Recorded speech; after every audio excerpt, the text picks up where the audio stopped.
Bem, meus amigos, então boa noite mais uma vez.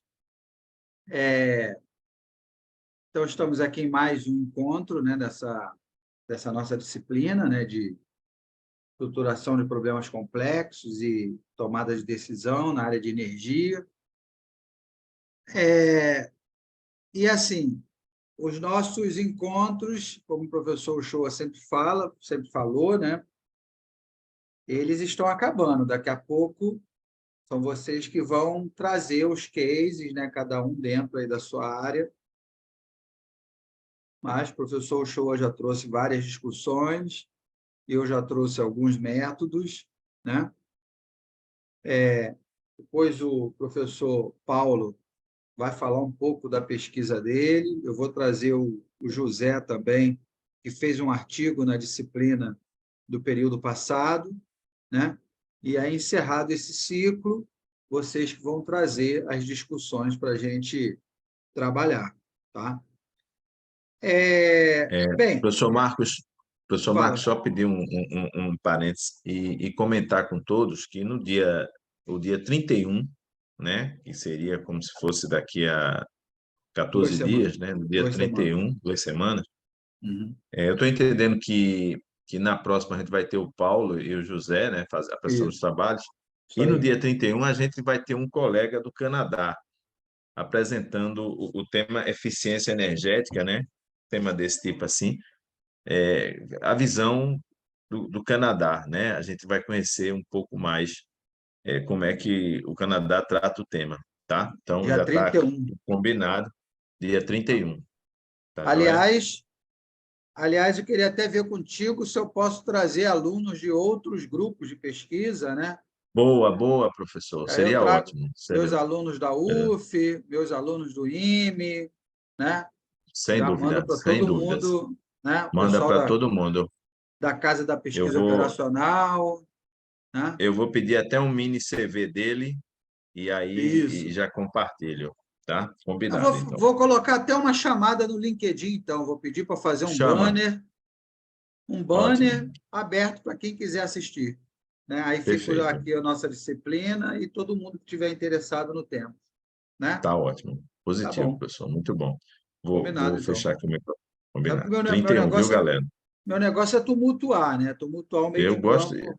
É. O pior é que eu gosto também. Aí já viu, né, É. pessoal? Eu gosto de você a todo vapor, nem pisco. Um abraço. Desgraça pouco é bobagem. Eu gosto de tumultuar logo. Exatamente. É. Vamos Então, por né? tudo.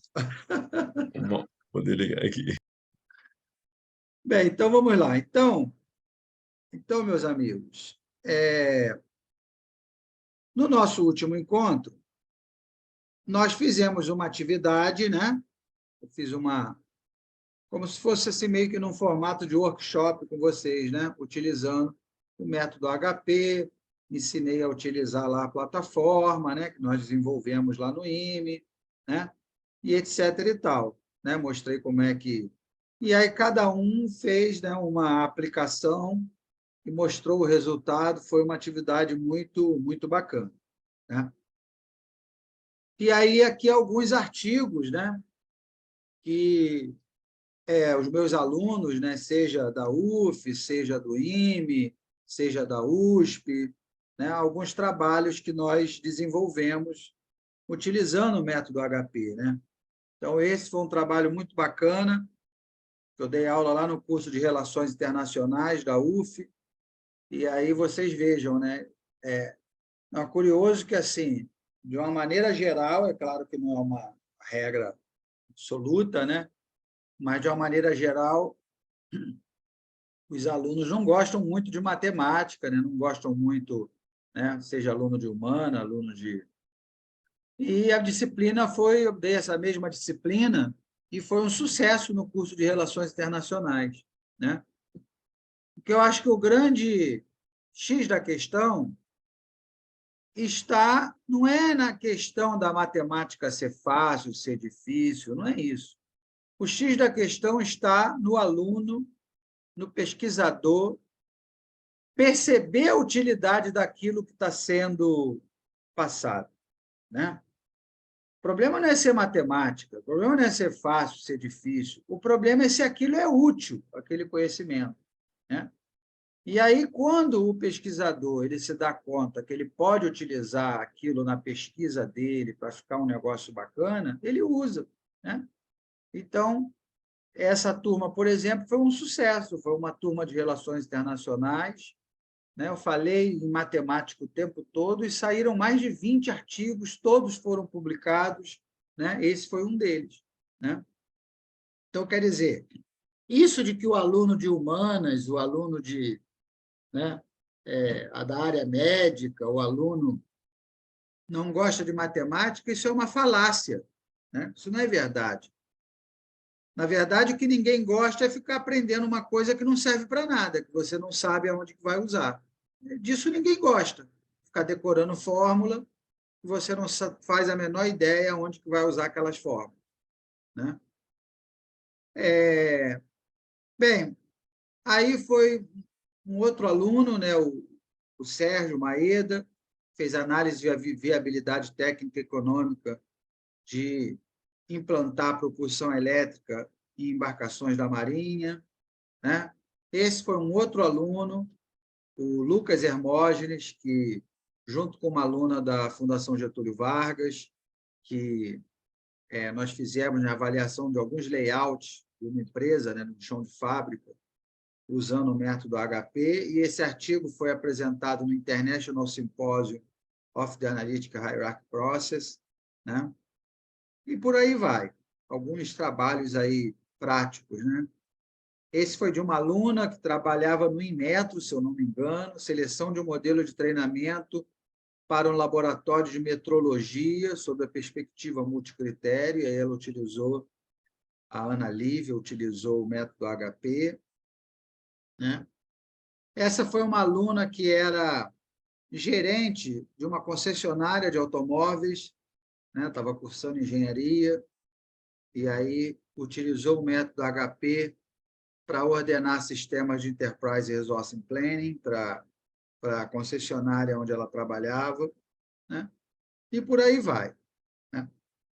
Bem, mas nem tudo são rosas, né? Como eu sempre digo, nós precisamos entender um método de tomada de decisão como um remédio, né? Ou seja, para cada doença, eu tenho um remédio específico para aquela doença, né? Então, preciso conhecer a natureza das doenças para poder indicar o medicamento correto, né? Então, o método HP ele não resolve todos os problemas gerenciais. E nenhum método resolve, né? Não existe um método universal que resolva qualquer problema, né? A depender do problema, eu vou utilizar um método ou outro método, né? Por isso que eu preciso conhecer vários métodos, né? Eu sempre falo para os meus alunos, né, a gente precisa constantemente estar enchendo a nossa mala de ferramentas, né, de métodos, né? Bem, e aí o método HP tem algumas limitações, que é natural de todo método, né? Então, a primeira questão que eu coloquei aqui, né? Primeiro, nenhum método resolve todos os problemas. E o HP também não, né? Segundo problema, né? Segunda limitação, vamos dizer assim, ele só funciona para até 15 critérios. Então, assim, boa parte dos problemas que nós analisamos, esses artigos todos que eu mostrei para vocês, que eu publiquei com os meus alunos, eram 7 critérios, 8 critérios, 5 critérios. Então, assim, esse limite de 15 critérios, ele resolve razoavelmente bem 90% dos problemas, né? Mas pode ser que, eventualmente, surja algum problema com mais de 15 critérios. E aí não dá para a gente utilizar o método HP. porque eu não sei se vocês se lembram que, para calcular a razão de consistência, né? Para calcular a razão de consistência, eu preciso do índice randômico, do RI. Esse RI é tabelado. E ele é tabelado para matrizes quadradas de ordem 1 até 15. Então, eu só tenho índice randômico para até matrizes 15 por 15. Se a matriz for maior do que 15 por 15, eu não tenho índice randômico. E se eu não tenho índice randômico, eu não tenho razão de consistência. E se eu não tenho razão de consistência, eu não apliquei o método HP, né? Então, é uma limitação do método, eu só trabalho com até 15 critérios. E aí, né, eu comentei com vocês, nós tivemos lá na Marinha, né, o problema da seleção dos navios, né, para ser construído no Brasil, das novas fragatas. E foram elencados 215 critérios. Então, como é que eu vou utilizar o método HP se o meu problema tem 215 critérios? Né? Como é que eu vou fazer uma matriz 215 por 215? Né? Então, aí surgiu um problema. Bem, um outro problema do método HP é que o número de comparações paritárias cresce muito rápido. Não sei se vocês se lembram, né? Eu tenho lá n vezes n menos 1 sobre 2 comparações paritárias. Né? Então, se eu tenho 4 critérios, eu terei, né, 4 vezes 3 sobre 2, 6 comparações paritárias. Se eu tiver, por exemplo, 10 critérios, eu terei 45 comparações paritárias. Então, vocês vejam que, né, enquanto N foi de 4 para 10, a quantidade de comparações foi de 6 para 45. Então, cresce fatorialmente o número de comparações.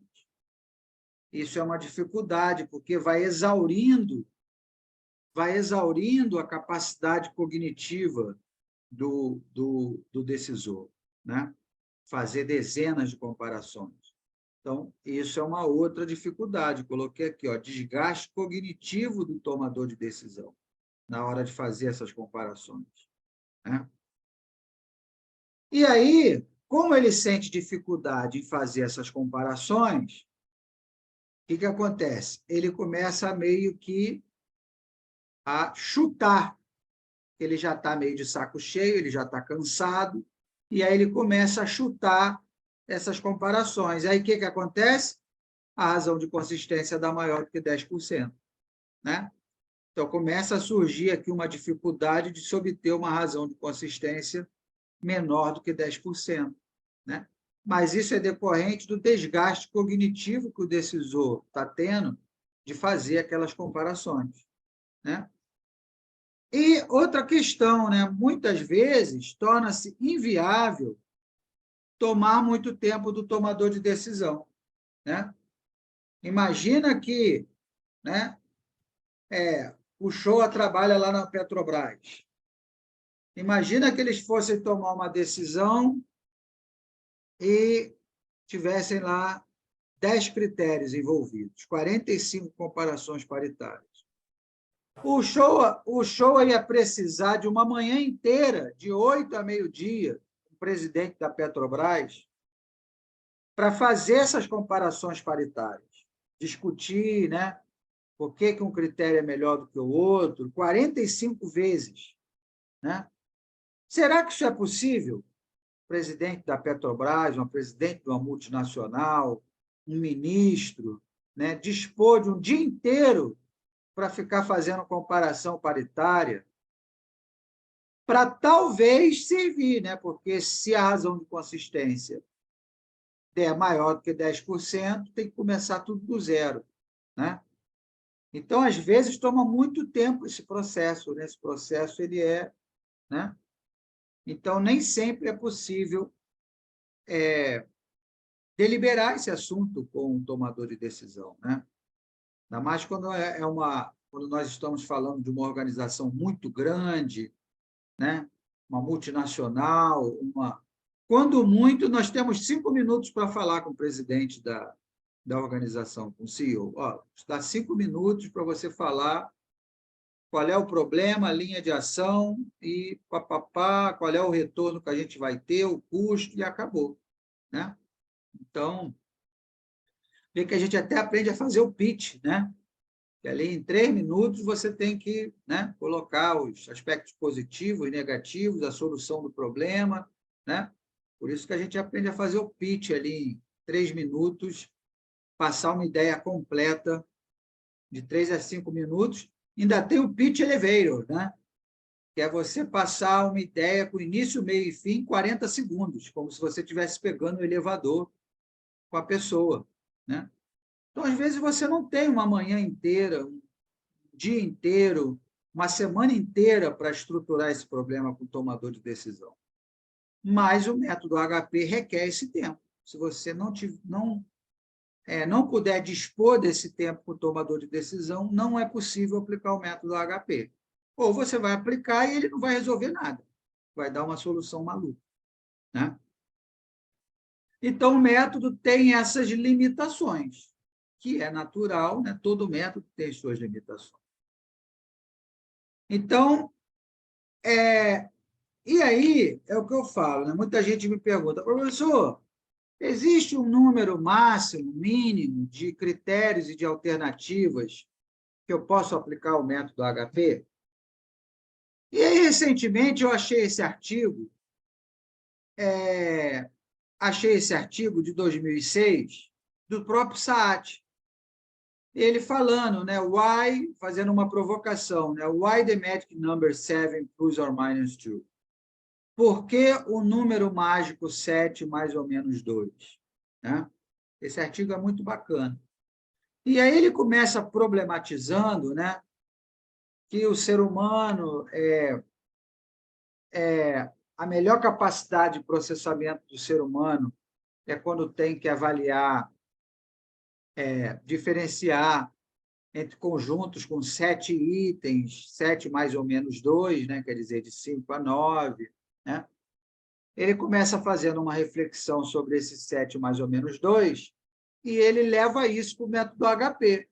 Ele fala, olha, o HP, o ideal é utilizar com 7 mais ou menos 2 alternativas e 7 mais ou menos 2 critérios. Ou seja, né, o que ele recomenda nesse artigo é trabalharmos com 5 a 9 critérios e 5 a 9 alternativos. Engraçado que eu sempre fiz isso, sempre fiz. Né? Toda vez que eu via 20 alternativas, não, o HP está fora, já não vou usar o HP, vou usar outro método. Quando eu via lá, sei lá, 10 critérios, não vou usar o HP. Tá? Eu já fazia isso meio que intuitivamente, mas eu não sabia que havia uma referência, né, uma fundamentação teórica para isso.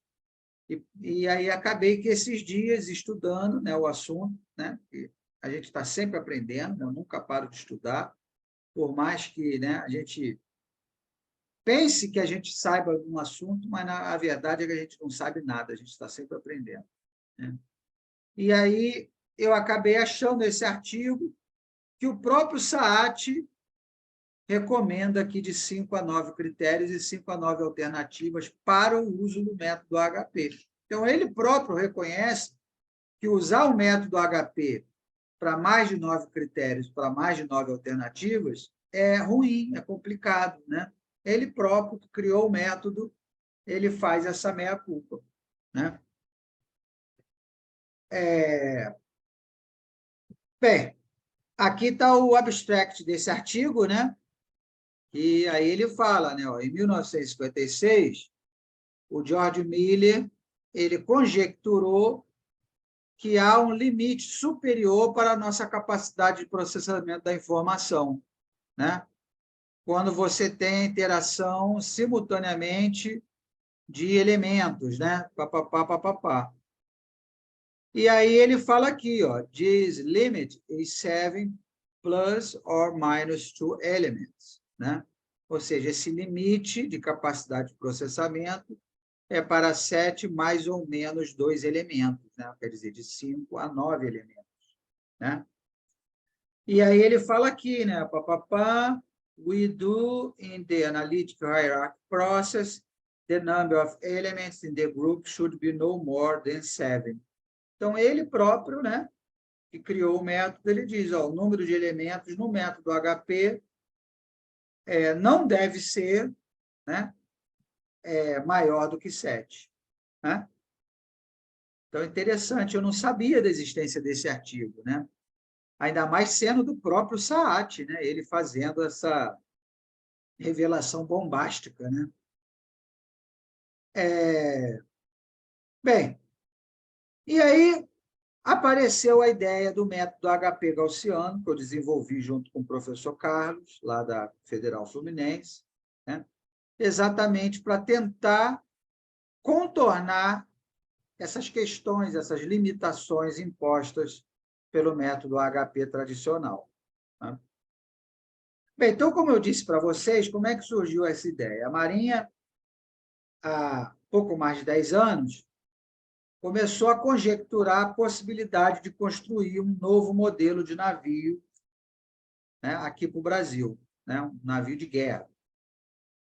E aí começou-se, né, a se elencar os critérios. Né? O que o navio deve ter?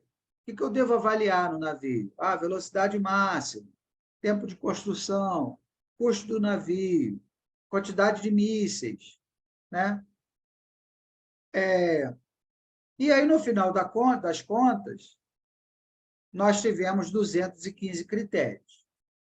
Então, como utilizar o método HP, por exemplo, se eu tenho que avaliar 215 critérios? Não é possível, né? Porque o índice randômico só vai para matrizes quadradas de até a ordem 15. Então, começamos a conjecturar, né, como poderíamos resolver esse problema. Aí, em 2014, 15, eu comecei a trabalhar em cima desse novo método, né? Na época, eu estava começando o doutorado, 2014, e aí apresentei uma primeira proposta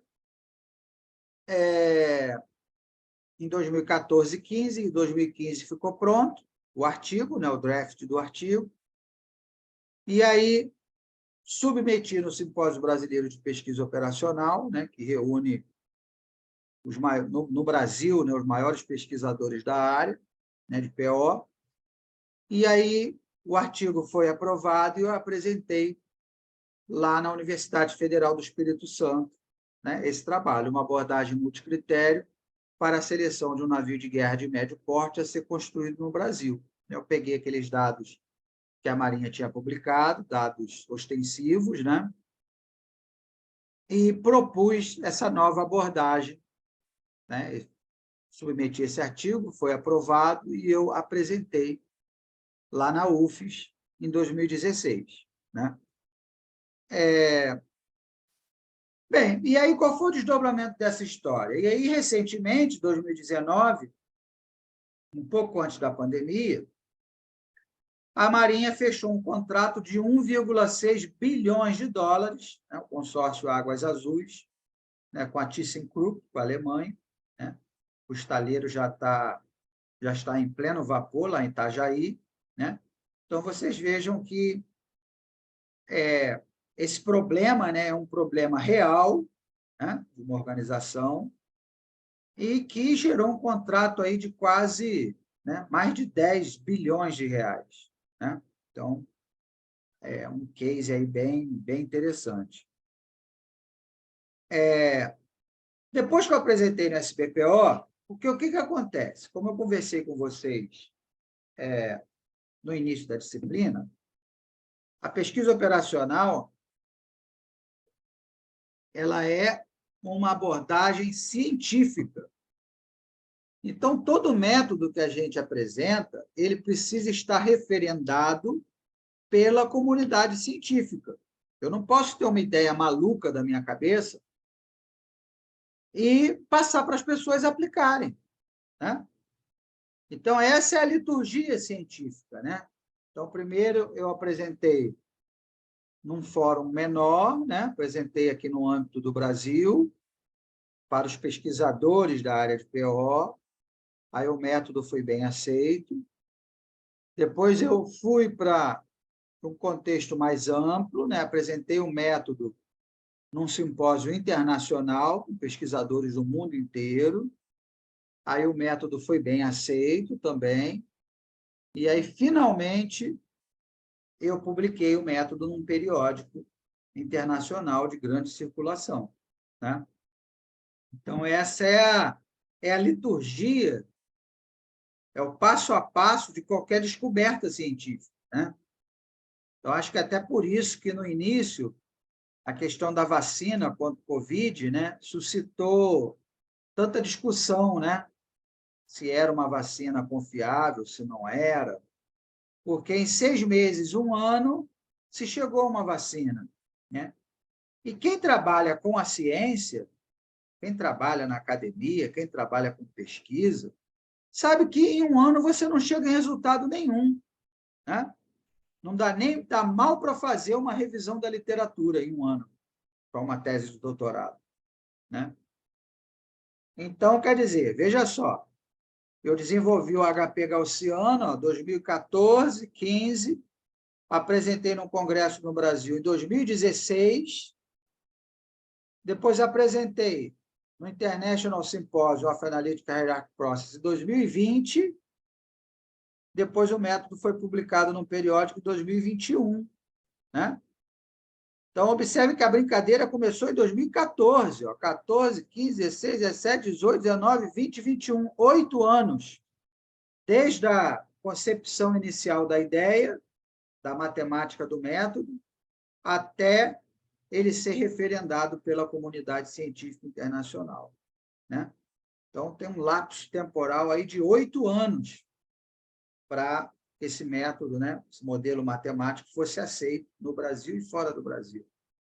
E isso é o normal, é isso mesmo, né? Se você fizer uma tese de doutorado, fizer uma... É isso mesmo, né?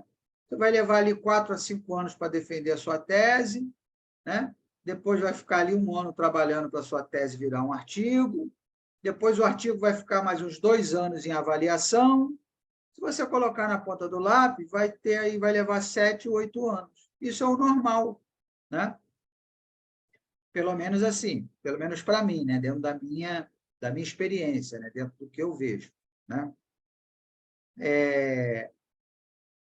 Então, eu acho que é por isso, né, que gerou tanto desconforto na época da vacina, né? Em 1 ano e pouquinho, já saiu uma vacina, né?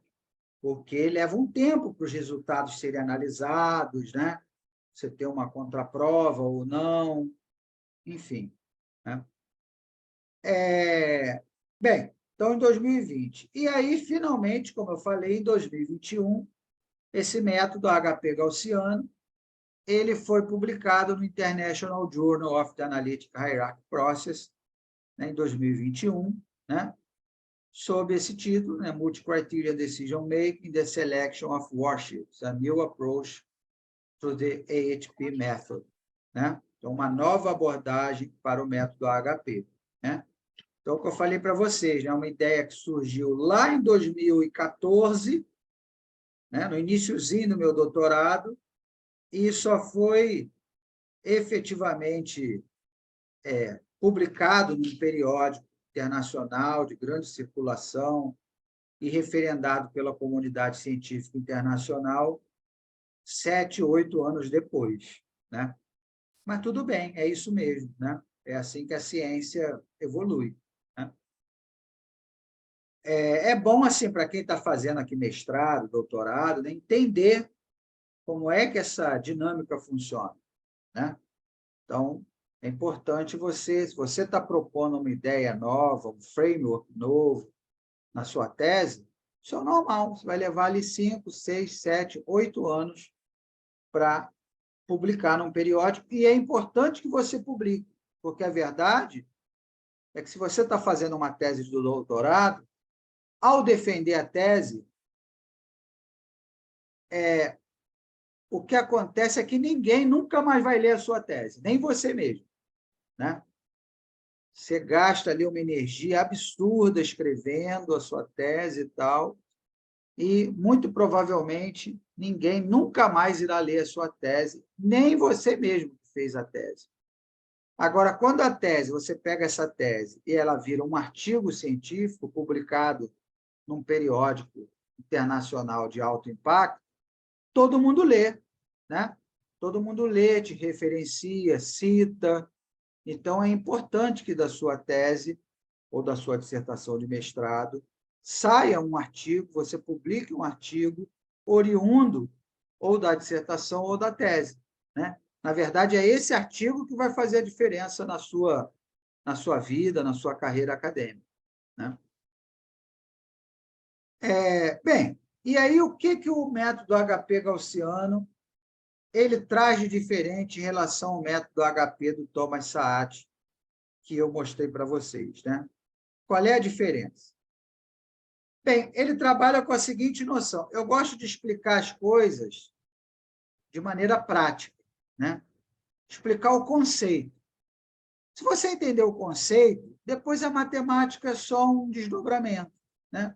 Mas o importante é você entender o conceito que vem antes da matemática, né? E o conceito é muito simples, o conceito do método HP gaussiano. Vamos imaginar a seguinte situação, então, né? Para vocês entenderem. Vamos imaginar 3 situações.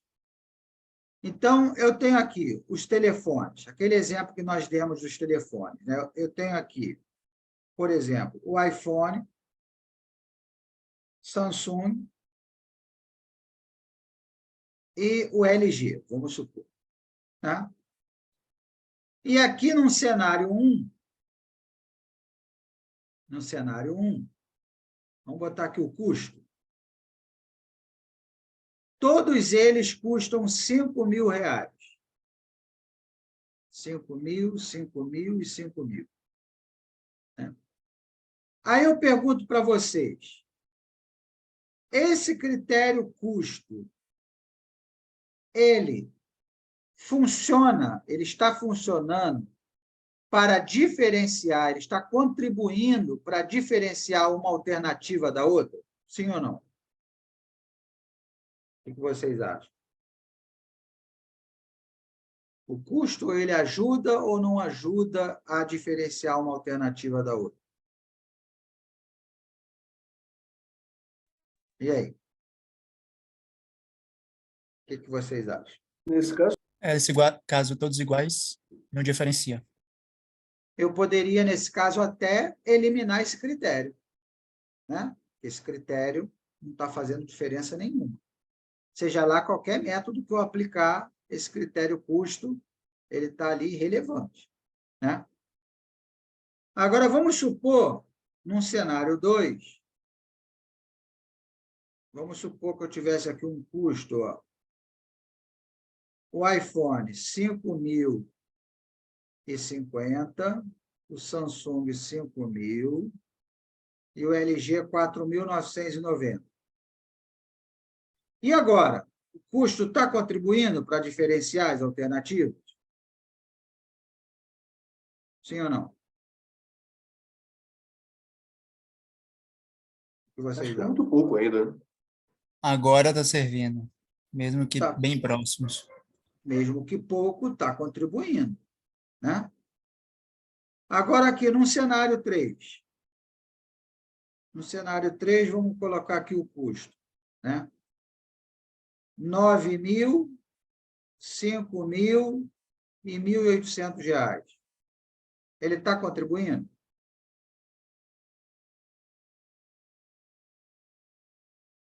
Sim ou não? Nitidamente. Agora é demais. Agora ele está contribuindo muito, né? Então, a ideia é o seguinte, qual foi a ideia do método HP gaussiano? Qual foi a sacação que nós tivemos, né? É que quanto mais um critério, né? o atributo ali, um determinado critério. Quanto mais ele está próximo da média, menos ele contribui para diferenciais alternativos. Menor peso ele tem, né? Ao passo que, se todo mundo tiver cravado em cima da média, aquele critério não tem peso nenhum, ele é irrelevante. Tem lógica ou não tem? Né? Está todo mundo cravado em cima da média, aquele critério é irrelevante, ele tem peso zero. Ele não ajuda a diferenciar ninguém, né? Ao passo que, à medida que essa dispersão aumenta em torno da média, maior a importância relativa daquele critério, mais ele está contribuindo. Essa é a ideia do método HP gaussiano. Então, eu só preciso do quê para gerar os pesos? De cada critério, eu preciso da média e do desvio padrão. E, com isso, eu gero os pesos sem precisar das comparações paritárias, n vezes n menos 1 sobre 2 comparações paritárias, lá proposto pelo Thomas Saad. Ou seja, a própria matriz de decisão, ela já, o HP gaussiano, ele mastiga esses dados e já gera automaticamente o peso de cada critério, sem fazer aquela comparação par a par. Essa que foi a ideia, né? Eu resolvi 2 problemas numa tacada só, né? Eu precisava de um método capaz de processar mais de 15 critérios, né? Porque o problema da Marinha tinha 215 critérios, e o método SAT só resolve até 15. Então, eu precisava ser capaz de processar mais de 15 critérios, né? Esse era o meu problema principal. Mas, além disso, eu acabei com o problema das comparações paritárias, né? Eu acabei com aquela subjetividade inerente, com a questão da transitividade, se o decisor respeitou o princípio da transitividade ou não, tudo isso foi resolvido, né? Com essa sacada aí da dispersão em torno da média, né? Então, eu botei ali um dos pontos de destaque do novo modelo, relaciona-se à redução do esforço cognitivo do decisor, porque ele não precisa ficar mais fazendo, né? Por exemplo, se tiver 10 critérios, 45 comparações paritárias. O próprio método, a própria matemática já gera esses pesos. Eu vou mostrar aqui para vocês, né? Então, vamos voltar lá ao nosso exemplo que nós fizemos na aula que eu ensinei passo a passo lá o HP, né? Então, eu tenho ali, ó, Xiaomi, Samsung e iPhone, né? O custo, câmera, armazenamento e duração da bateria, né? Mesmo problema que nós vimos na aula passada.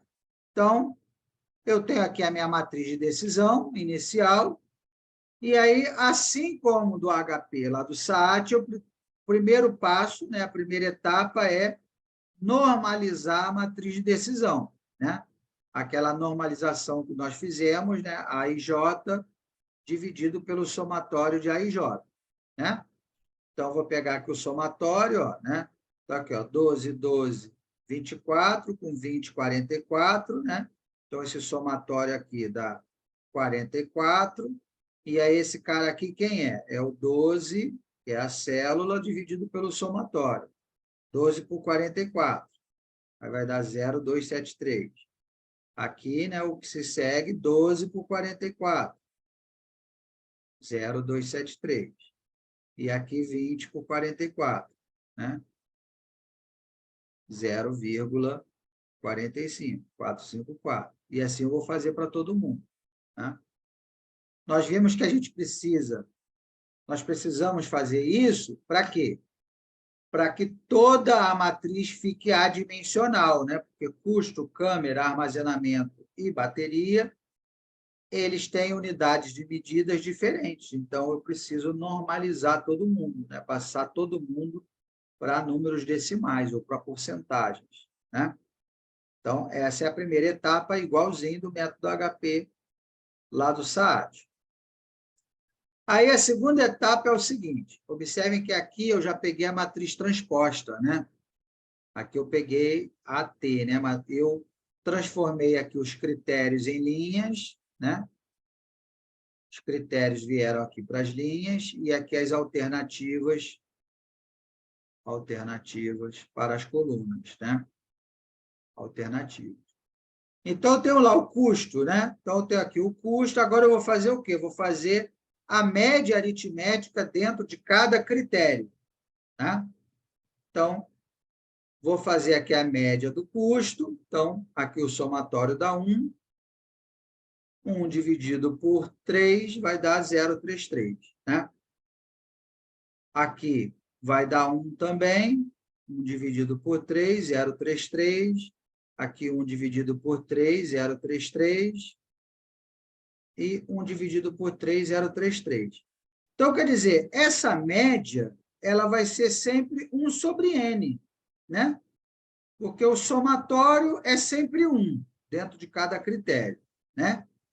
E n vai ser o meu número de, vou botar aqui, número de alternativas, que no caso aqui são 3.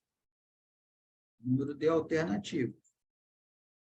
Aí você fala assim, professor, qual é o sentido de calcular a média de cada um se as médias são sempre iguais, né? Porque se eu tenho médias iguais, isso não está contribuindo em nada para resolver o problema. Mas a questão é que eu quero ver a dispersão em torno da média. E aí eu vou calcular o desvio padrão, né? Vou calcular o desvio padrão para depois calcular o coeficiente de variação, que é o cara que eu preciso para ver a dispersão, né? Então, quer dizer, embora a média aqui não esteja diretamente contribuindo para nada, na próxima etapa ela vai contribuir, né? Na próxima etapa, eu vou calcular o desvio padrão e depois aqui eu preciso da média para calcular o coeficiente de variação, né? Então, é para isso que eu preciso da média antes. Isso é uma pergunta que sempre fazem, né? Professor, se todas as médias deram 0,33, né? O que ela vai contribuir? As médias deram iguais, mas o coeficiente de variação não vai dar. E é ele que eu quero, ele que é o pulo do gato, né? Bem, aí eu vou calcular o desvio padrão, né? Então, vou calcular aqui o desvio padrão desses 3 aqui do custo, né? Vou calcular o desvio padrão do custo, e aí vou obter aqui 0,1714. Vou calcular aqui o desvio padrão da câmera, vou obter aqui 0,1045. O desvio padrão do armazenamento, vou obter aqui 0,1155. E o desvio padrão da bateria. E aí vou obter aqui 0,1354. Ok. Calculei primeiro a média, depois calculei o desvio padrão. Para quê? Agora eu vou calcular o coeficiente de variação, que é o cara que eu preciso. Por quê? Porque o coeficiente de variação, aqui, peguei essa definição lá no livro do Montgomery. Ó. O coeficiente de variação, também conhecido como desvio padrão relativo, é uma medida padronizada de dispersão. Ó. Então, é exatamente o que eu quero, né? A ideia que eu quero passar é que quanto mais um critério esteja disperso, mais ele contribua, né? Mais ele contribui para aquele peso, né? Maior a importância dele, maior o peso dele. E quanto menos disperso, igual o exemplo do preço que eu dei, né? Do custo, todo mundo R$5.000. Ele não está contribuindo em nada, né? Então, aqui, de posse da média do desvio padrão, eu vou calcular o coeficiente de variação. Então, é só dividir o desvio padrão pela média. Então, é por isso que eu precisava da média, né? Então, 0,1714 dividido por 0,33, 0,5142.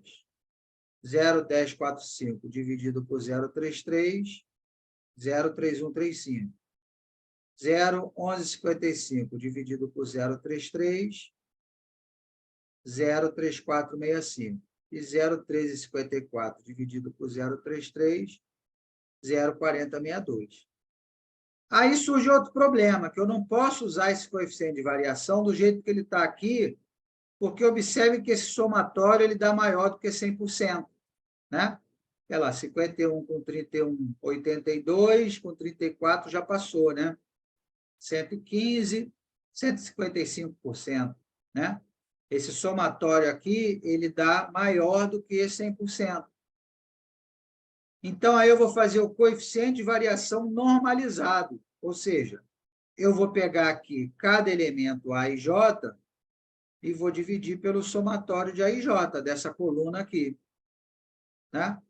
Então, eu vou pegar ali o 0,5142 e vou dividir pelo somatório, 0,5142 mais 0,3135 mais 0,3465 mais 0,4062, né? E aí vou obter aqui 0,32. Aqui é a mesma coisa, né? Vai dar 0,19, aqui e aqui. Aí resolveu o meu problema, né? Eu fiquei ali, ó, 32,5%, 19,8%, 21,9% e 25,7%. Fechou aí os 100%. Está resolvido. Observem que eu obtive esses pesos dos critérios com base na estatística, estatisticamente, né? Eu não precisei ficar fazendo aquelas comparações paritárias usando a escala fundamental de Saat. Tudo bem? Bem, e aí o último processo é o de agregação, que é a mesma coisa do modelo de Saat, né? Eu vou pegar a matriz de decisão normalizada e vou multiplicar pelo meu vetor de pesos, né? Então, vou pegar aqui a primeira linha e multiplicar aqui pela coluna, né? Então, por exemplo, o Xiaomi aqui vai ficar 0,468, que é esse cara aqui, vezes aquele peso, 0,3254. Mais a câmera do Xiaomi, 273, vezes o peso da câmera, 0,1984. Mais o valor aqui do armazenamento do Xiaomi, 0,2, vezes o peso do armazenamento, 0,2192. Mais o desempenho dele na bateria, 0,462, vezes o peso da bateria, 0,2570. Né? E a mesma coisa eu vou fazer para o Samsung e para o iPhone. E aí eu tenho aqui o resultado, né, fazendo essas multiplicações, né, essas aqui todas, né, que eu mostrei aqui. Eu vou obter o quê? Vou obter esse resultado aqui, ó, né? 0,369, 0,358, 0,273. Então, fica o Xiaomi em primeiro lugar, o Samsung em segundo e o iPhone em terceiro. Que bate com o resultado do método HP tradicional. Aí você pode falar assim, professor, mas os resultados são diferentes, né? As cardinalidades são diferentes. É claro que vai ser diferente, né? Vai ser diferente porque a memória de cálculo é completamente diferente, né? Ela é absolutamente diferente, a maneira que o Saat fez e a maneira que eu propus, né? Então, os resultados, inevitavelmente, serão diferentes, mas você vê que a ordenação mantém uma determinada coerência, né? Por isso que eu sempre recomendo, na medida do possível, às vezes não é possível, mas, quando é possível, eu recomendo utilizar o método HP e o HP gaussiano juntos, né? Sempre fazer o que eu fiz aqui, utilizar os dois e comparar os resultados, para ver se a ordenação muda ou não. Geralmente não muda, né? Então, eu sempre recomendo usar os dois e comparar. Só que, se você tiver mais de 15 critérios, não dá para usar o HP do Saat, né? Só dá para usar o gaussiano. Né? Professor, Fala. no caso do HP gaussiano, a gente não precisa assim, da especialização do tomador de decisão, né? Não, não precisa. Porque a gente não, os pesos, a gente não precisa colocar peso nos critérios, né? Não, não. Os próprios dados da matriz de decisão vão gerar os pesos estatisticamente. Perfeito. É isso Entendeu? mesmo. Então, fica Sim. muito mais fácil de você aplicar o método, né? Sim. O tomador de decisão não precisa ser um expert para fazer as comparações para você. né? Isso. Então. Bem, então é esse. Esse é o método HP Gaussiano. Vou fazer um exercício aqui com vocês, né, para a gente praticar. E aí nós desenvolvemos algumas ferramentas. Eu já passei, inclusive, no grupo, nosso grupo do WhatsApp, uma planilha que nós desenvolvemos no IME, né? Vocês podem baixar, né, aí, no computador de vocês, para utilizar o método HP Gaussiano. Vou fazer o exercício com vocês para a gente, para vocês aprenderem a mexer, né, no método, usar o método. Bem,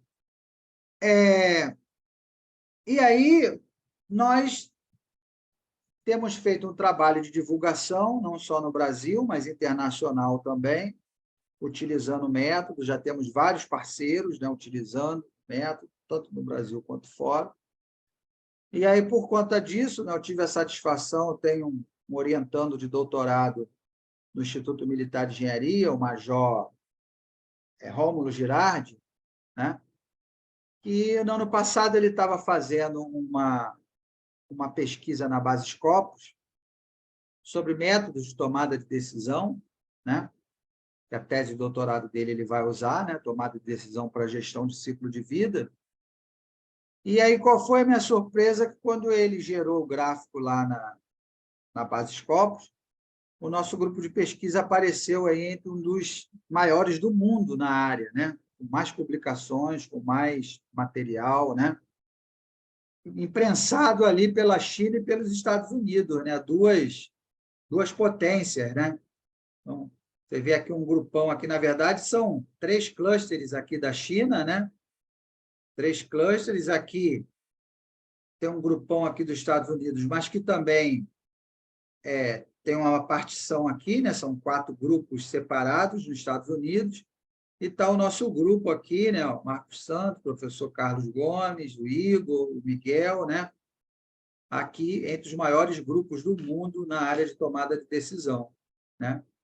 Então, assim, na raça, né? Porque nem de longe a gente tem o mesmo apoio que grupos de pesquisa dos Estados Unidos têm, né? Lá, né, tem a Rand Corporation, tem, né, a NASA, tem o MIT, tem, né? E aqui é só na raça mesmo, né, que a gente consegue publicar, pagando do bolso, dando aulas iguais essa aqui que a gente está dando, de graça, e estimulando, né, as pessoas a usarem. Então, assim, eu fiquei muito feliz. Esse é o único pagamento que a gente tem, né? É esse reconhecimento, essa notoriedade aí na comunidade científica internacional. Bem, aí divulgando o método, né? Esse é o Coronel Basílio, que na ocasião era o subsecretário de Segurança do Rio, né? O chefe do Estado-Maior-Geral da Polícia.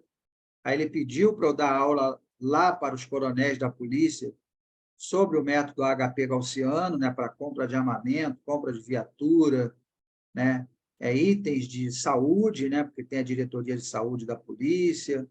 Então, tinha um auditório lá com todos os coronéis da PM, e aí eu ensinei eles a utilizarem lá o HP Gaussiano para a tomada de decisão na polícia, né, na Secretaria de Segurança, né? Então, aqui o CIMEP, esse aqui é o Simpósio Internacional de Estatística com R, que também mostrei o método lá, né? E por aí vai, né? O professor Amartya Ghosh, da Índia, também tem aplicado o método lá, professora Maria Tereza.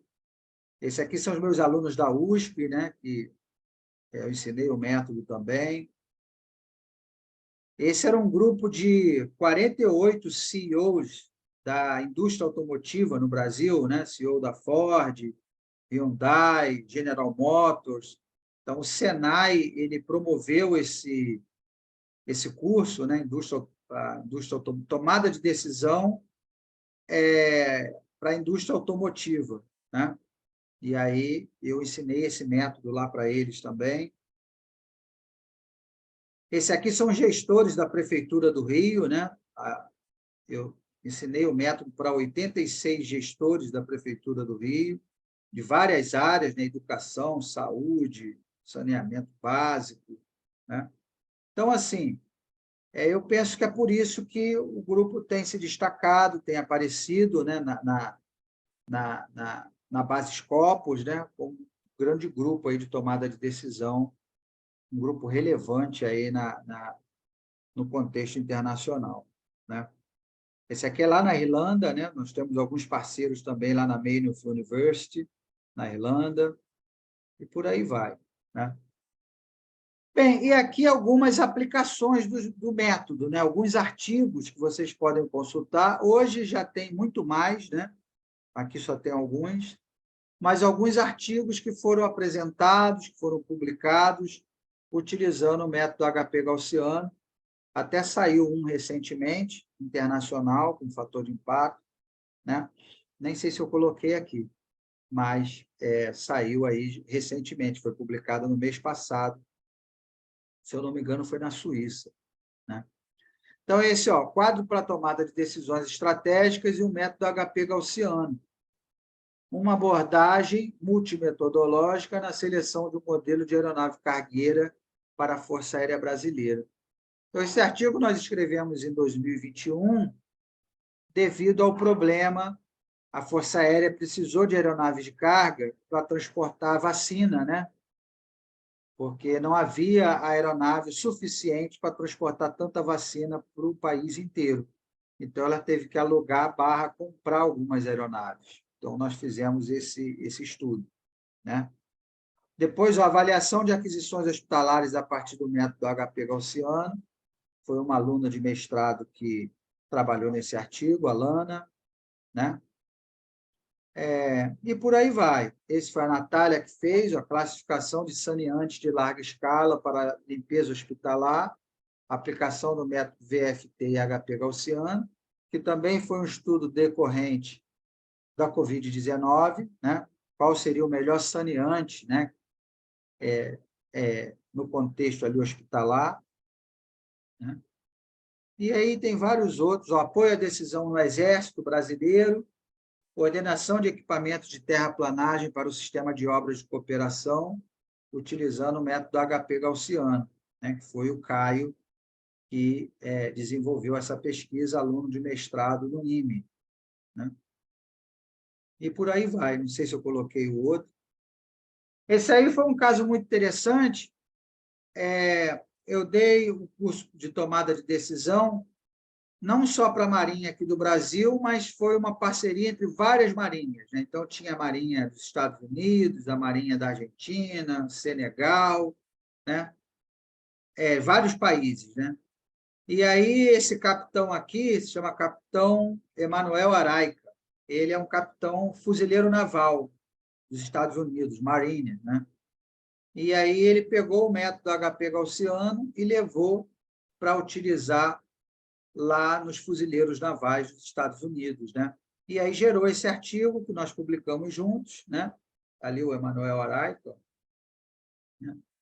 Foi the use of multiple criterion decision aid method to better assist the United States Marine Corps, logistic commanders in decision making, né?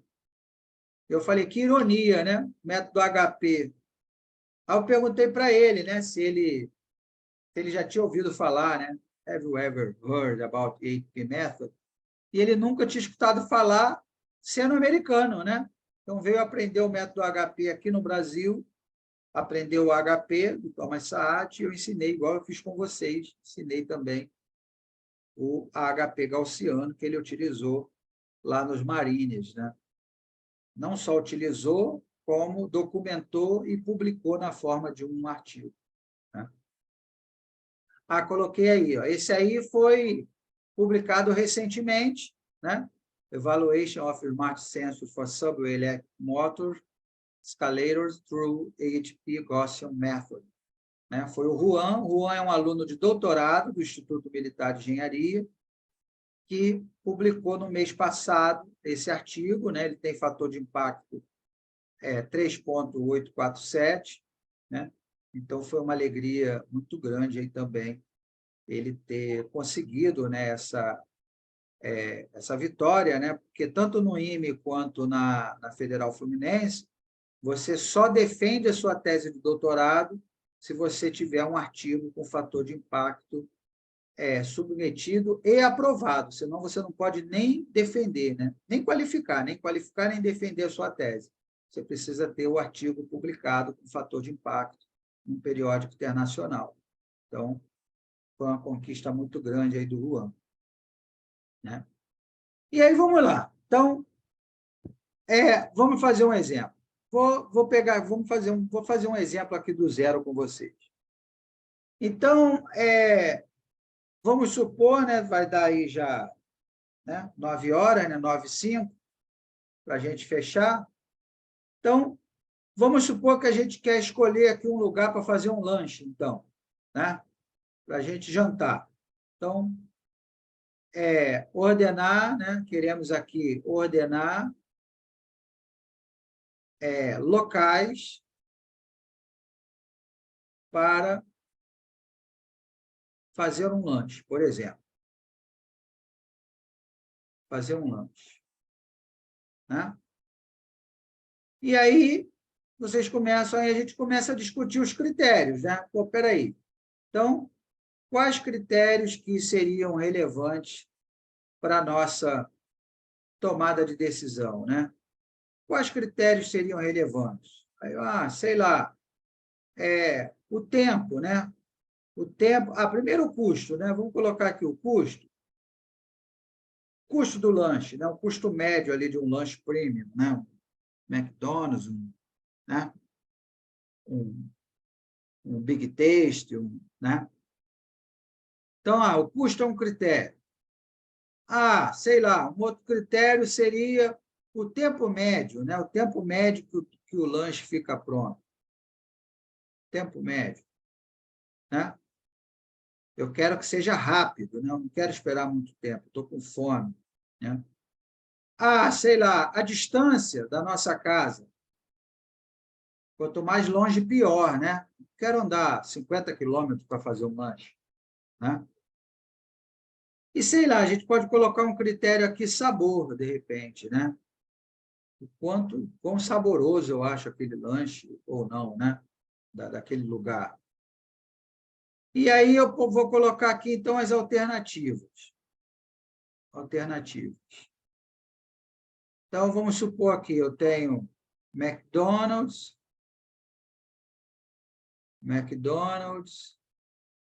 Bob's e Burger King, por exemplo. Burger King. Né? E aí, com base nisso, eu vou montar a minha matriz de decisão. Né? Matriz de decisão. Então, vou colocar aqui, vou colocar McDonald's, Bob's, Burger King. Né? Vou fazer aqui minha matrizinha.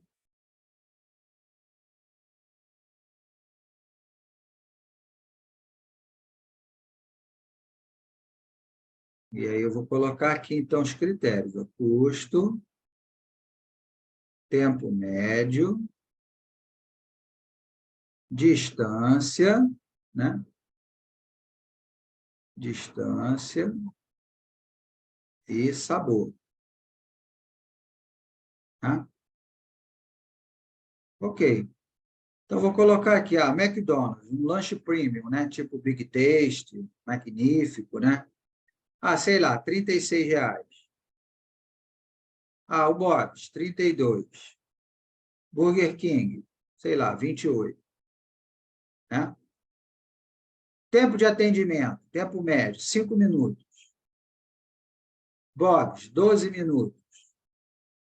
Burger King, 7 minutos. Né? Distância. Para chegar no McDonald's, eu tenho que andar 18 quilômetros. Para chegar no Bob's, eu tenho que andar 10 quilômetros. E para chegar no Burger King, eu tenho que andar, vamos botar aqui, 15 quilômetros. Né?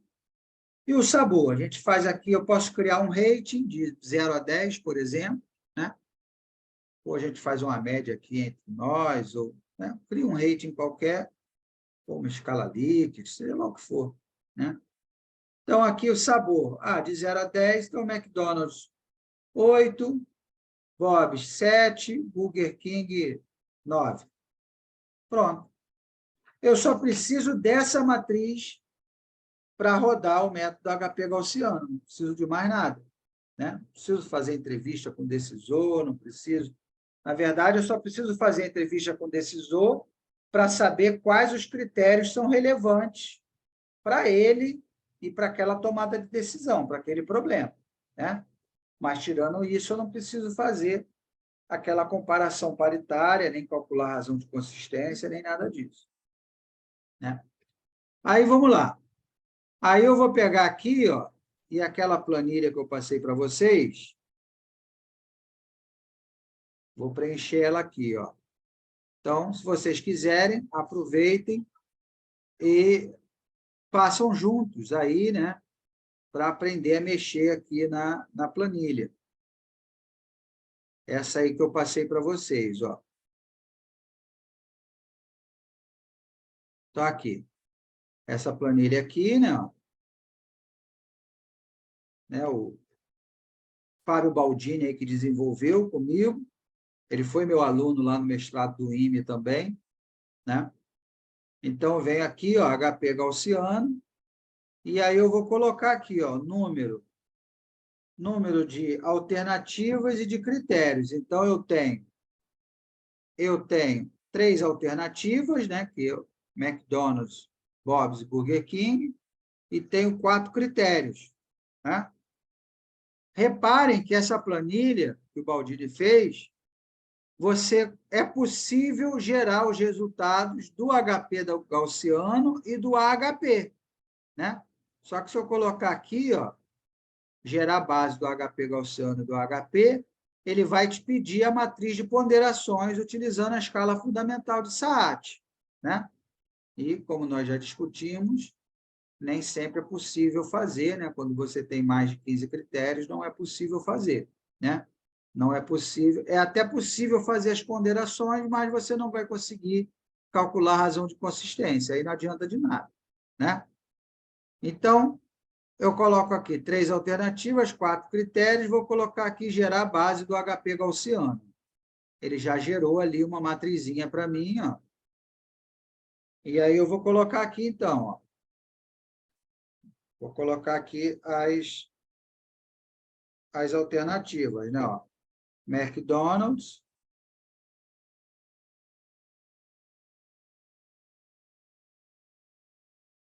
Bob's, Burger King. Né? E aqui os critérios, ó. Então, vou botar aqui, ó, o custo do lanche, o tempo para o lanche ficar pronto, distância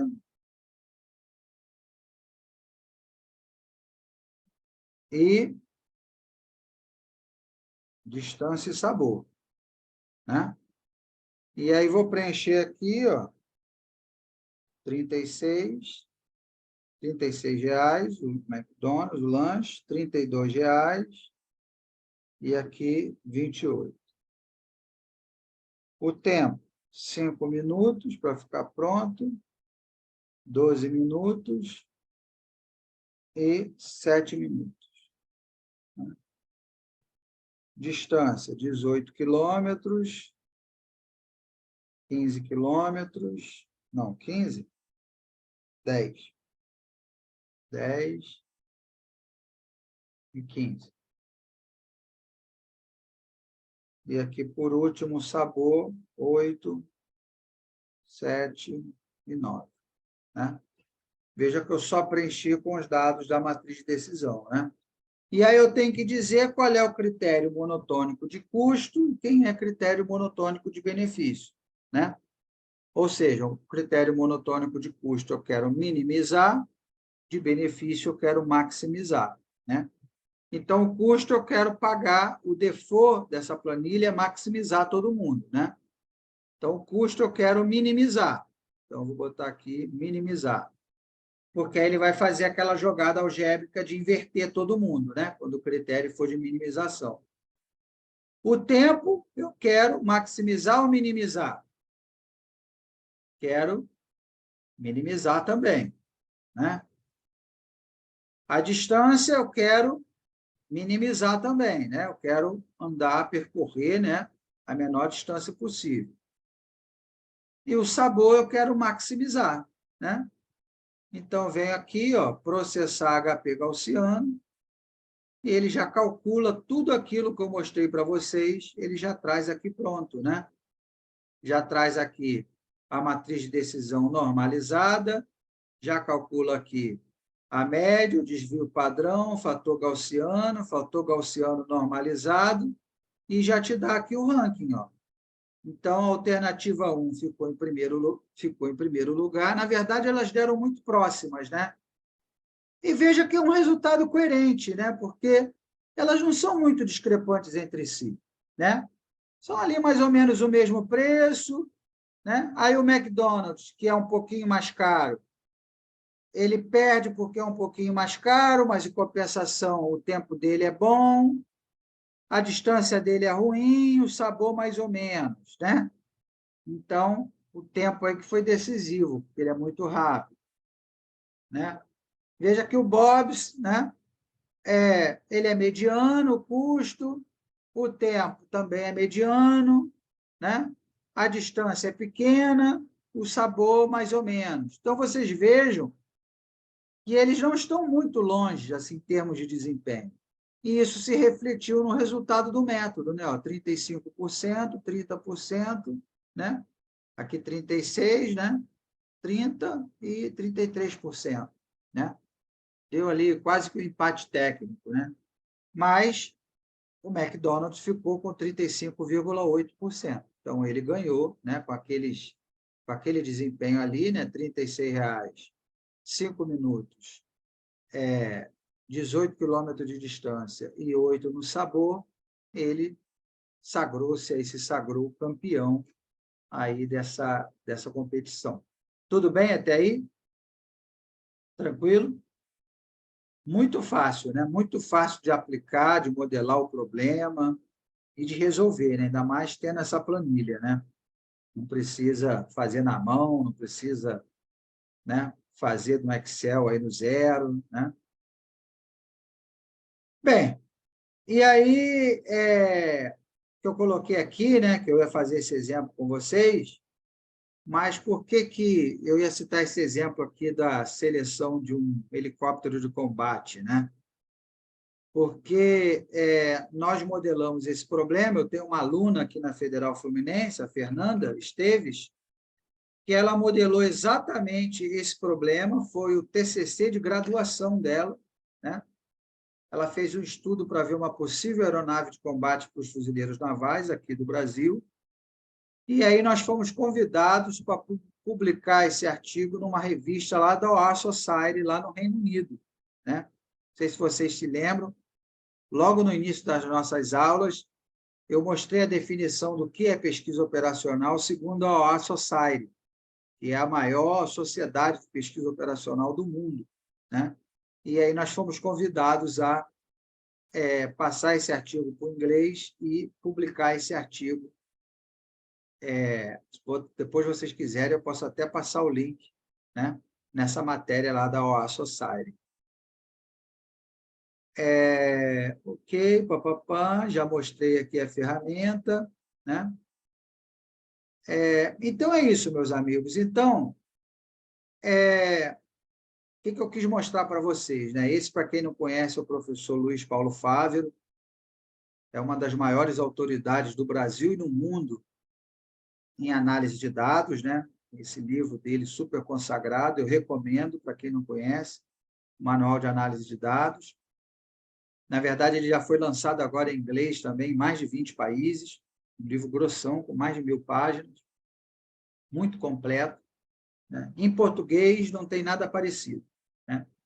E aí o professor Fávero, ele começa o livro, né, problematizando exatamente isso que nós vimos aqui na nossa aula, né? eu tenho que colocar os dados para trabalhar em favor da minha organização, né? Então, eu faço aquele trabalho lá de coleta de dados, faço tratamento e análise, esses dados vão me gerar informação, e aí eu posso, né, tomar uma decisão baseada, né, num conhecimento, eu posso tomar uma decisão muito mais assertiva, né? Então, eu sempre gosto de mostrar essa figura que tem logo no início lá do livro do professor Fávero, né? Utilizar os dados para efetivamente gerar conhecimento e permitir a tomada de decisão na nossa organização, né? Bem, e aí mostrei para vocês o método Thomas Saat. Como eu falei na nossa primeira aula, é um método sensacional, consagrado no Brasil e no mundo. Mais de 20, esse livro, eu tenho esse livro, né? Mostrei vários trechos dele para vocês, e esse livro tem mais de 25.000 citações na base Scopus. Então, quer dizer, um número absolutamente surreal, né? Para a quantidade de citações de uma obra na base Scopus, né? Então, mostrei o método passo a passo para vocês, o método HP, a razão de consistência, né? Depois o Saat falou que o ideal é aplicar o HP para até 7 alternativas e 7 critérios, né? Infelizmente, o professor Saat foi um dos maiores gênios do século XX, né? Infelizmente, nos deixou aí recentemente, né? E, por último, eu mostrei para vocês o método HP gaussiano, que nós vimos hoje, né? Que eu comecei a desenvolver no início do meu doutorado, em 2014, e ele encerrou esse ciclo com a publicação desse artigo no IJHP, International Journal of Analytic Hierarchy Process, o que me deixou muito feliz e orgulhoso, porque o IJHP, esse periódico, ele foi criado pelo próprio Thomas Saat, né? Hoje, quem toca o IJHP, quem conduz as atividades, é a professora Rosan Saat, que é a esposa do professor Saat, né? Mas esse journal ele foi criado pelo professor Saat, ele era o editor-chefe, né? E hoje é a professora Rosan Saat. Então, quer dizer, nenhum lugar melhor do que para publicar, né, uma nova abordagem do método HP num journal que o próprio Thomas Saat era o editor-chefe, né? E aí, concluindo, né?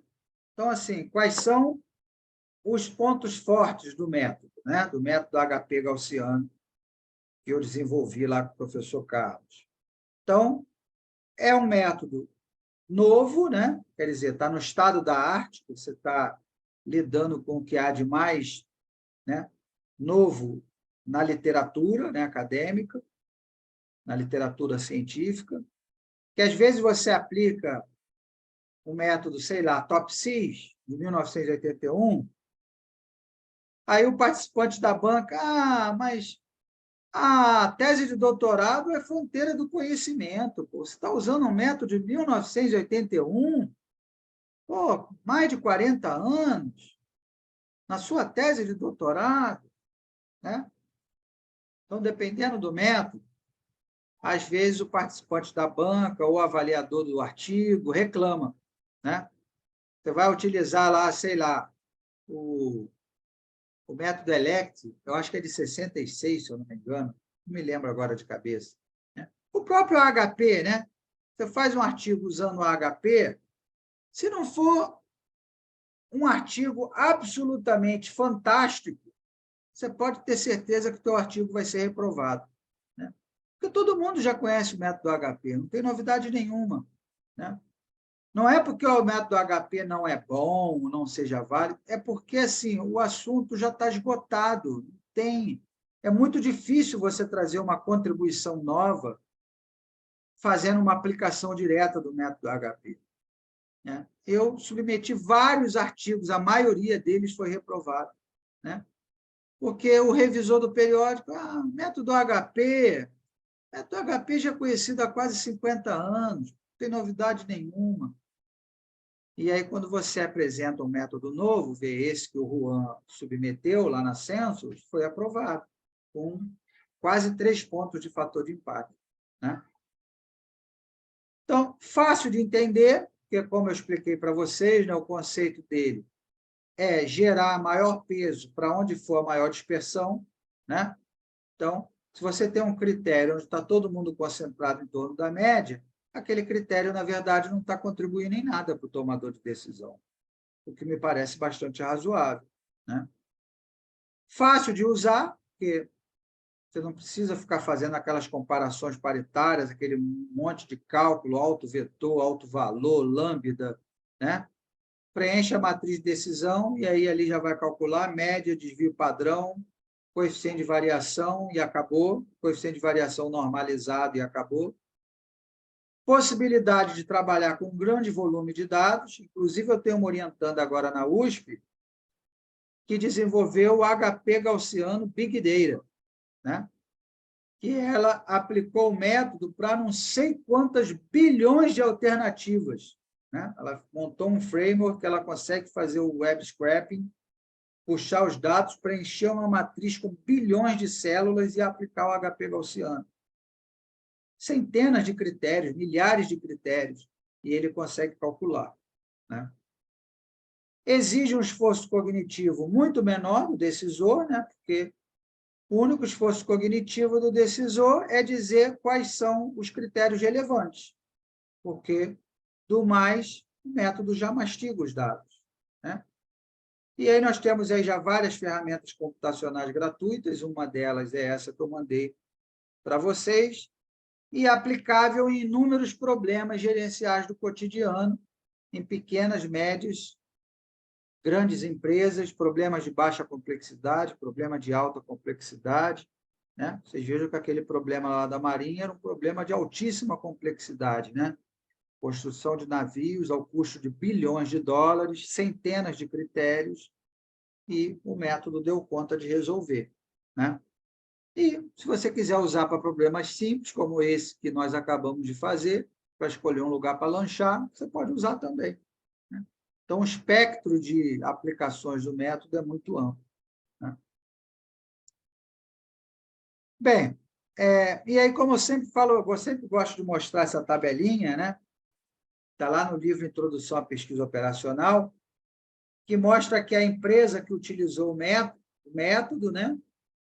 Qual foi o problema que ela resolveu e quanto ela economizou por ano utilizando o método, né?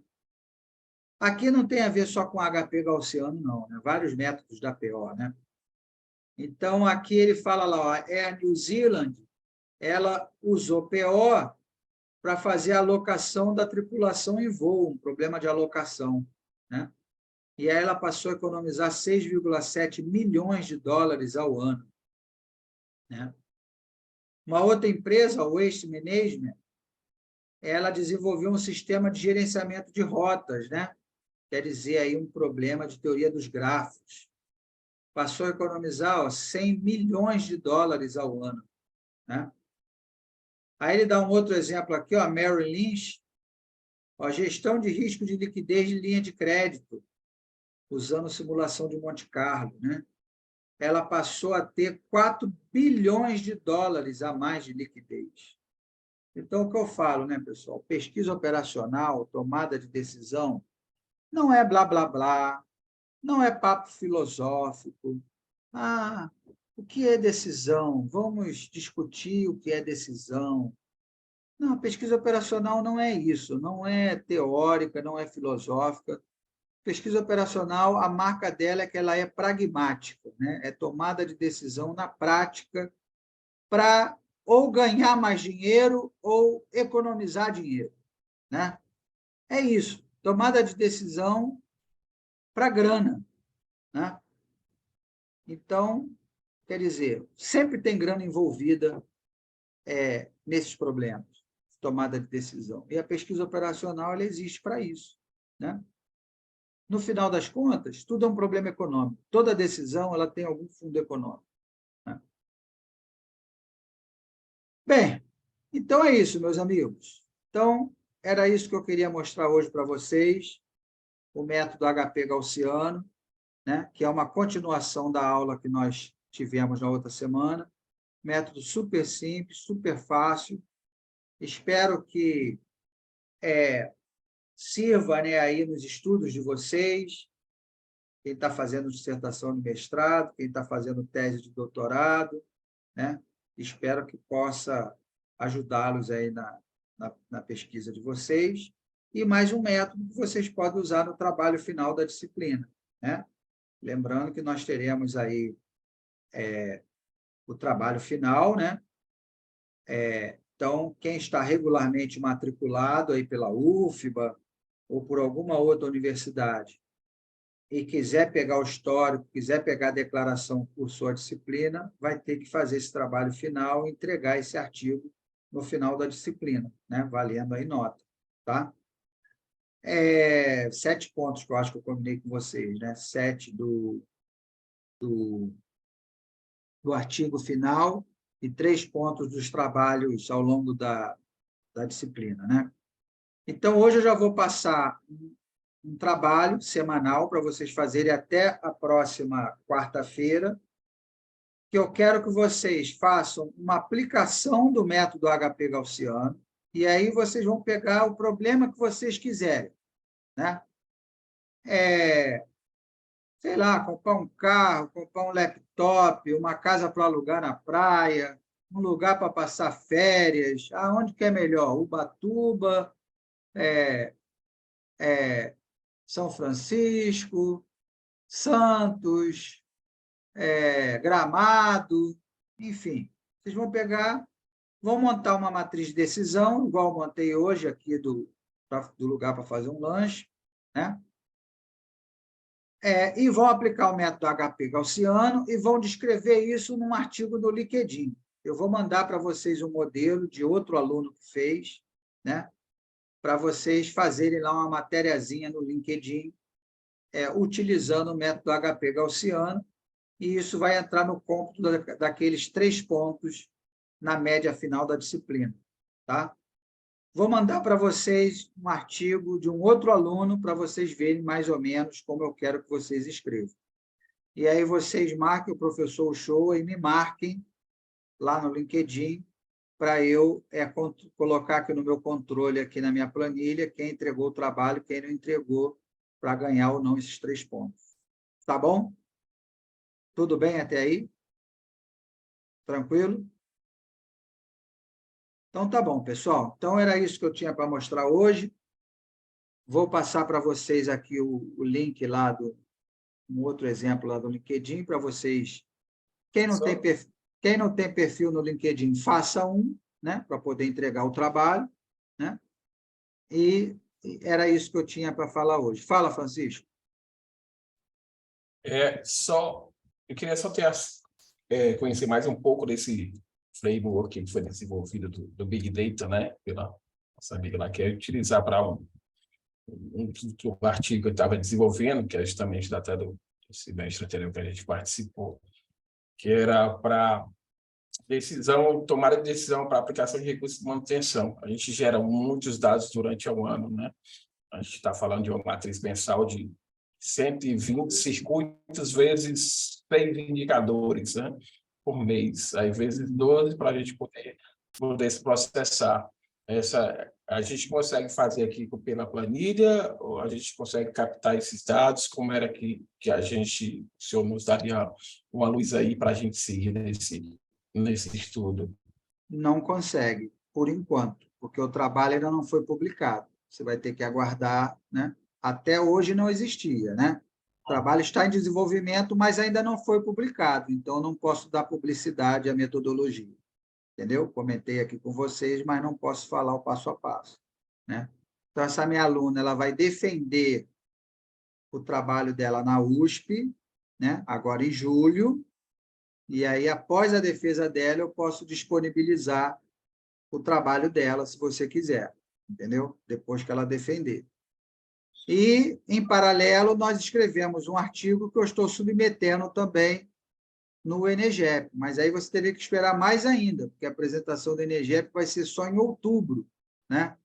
Mas se ela defender o trabalho dela, já é o suficiente, né? Defendeu, a defesa é pública, eu posso dar conhecimento do trabalho dela, né? Não precisa a gente esperar o artigo. Mas, por enquanto, eu não posso divulgar a metodologia, né, que ela criou para usar o HP gaussiano com Big Data, entendeu? Tem que esperar mais um pouquinho, tá? Bem, meus amigos, Ok, fala. Obrigado, Oi? professor. Nada. Não, obrigado. Professor, Oi, fala. a estimativa de entrega desse artigo, esse trabalho final é o que? É final de junho, metade de junho, um pouco depois? Só Deixa eu pensar aqui, nós estamos agora em maio, final de junho. final de junho, ótimo. Final de junho, nós teremos aí aquela aula que o professor Uchoa falou, né? Dia 31, se eu não me engano, né? É 31? Sim. 24, 31. Isso, 31. Aí, depois da aula do dia 31, no dia 7 de junho, eu vou dar uma aula em que eu vou explicar passo a passo como eu quero que vocês escrevam o artigo, né? Ótimo. Com essa aí, eu vou explicar passo a passo, cada sessão, como você vai escrever, para entregar o artigo, né? No dia 7. E aí eu vou dar praticamente aí um mês para vocês entregarem, né? Então, eu vou explicar o passo a passo no dia 7, aí a gente vai ter um bate-papo 14, 21, 28, acho que eu vou colocar a entrega aí final para o dia 5 de julho, né? Vou dar Perfeito. um mês para vocês escrever, tá? Ótimo. Uma outra dúvida rápida aqui é o LinkedIn a gente tem que fazer, sim, essa postagem marcando o senhor e o professor Uchoa, Isso. o nosso problema montado de HP gaussiano. Isso aí. Agora, até a semana que vem, dia 24. até semana que vem. Isso. Assim, o que a gente escreve com assim, de onde a gente tirou os dados, né, em que fundamento a gente está já, visão, né, do que a gente achou na internet e os links, cabe num post desse, ou a gente tem que fazer mais simplificado, tudo isso vai estar no tutorial que você vai mandar, não é isso? Eu vou mandar um exemplo para vocês, né? Vocês podem pegar os dados, pode pegar do Kaggle, pode pegar, né? Não tem aquele rigor científico, não é um artigo científico, é uma aplicação, né? Olha, aprendi esse método aqui, HP gaussiano, ele faz isso aqui, são essas fórmulas, usei essa planilha, analisei esse problema, deu esse resultado. Não é um artigo científico, né? É um artigo de... Entendeu? Tá? Perfeito. Tudo bem? Obrigado. Mais alguma Beleza. dúvida? Então é isso, meus Minha amigos. não. Então, mais uma vez, boa noite, obrigado a todos. Vou disponibilizar essa aula para vocês, né? Vou subir essa aula. Então, nos encontramos aí na próxima quarta-feira, às 19h30. Tá bom? Boa noite, fiquem com Deus. Tenham todos uma semana abençoada. Boa noite, professor. Boa noite.